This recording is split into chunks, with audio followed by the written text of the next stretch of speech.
Pernah tak korang mengalami masalah kereta tak berapa stabil semasa bawa laju? Hari ini Wan Cina nak tunjuk korang satu solusi yang boleh menstabilkan kereta korang dengan senang saja. Inilah solusinya, tukar sport spring. Okey, di depan Wan Cina ni adalah spring daripada jenama HNR untuk kereta FL5. Okey, banyak lagi kereta yang ada. Kita buka kotak dulu, tengok rupa spring ni macam mana guys. Sebab baru saja sampai kedai Wan Cina.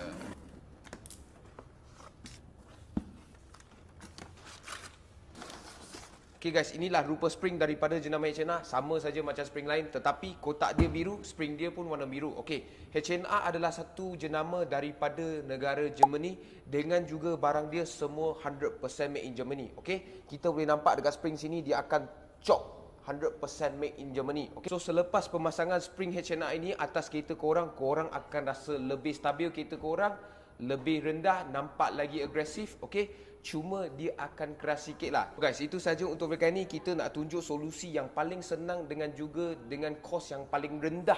Korang boleh stabilkan kereta korang dengan pakai spring saja. Okey, nampak lagi cantik, kereta pun bawa lagi stabil. Itu saja untuk video ini. Kalau korang suka video ini, tolong like, share dan komen ke bawah apa yang korang nak tengok sosial. Macam biasa, cari Rim, cari Wan Cina. Thank you guys.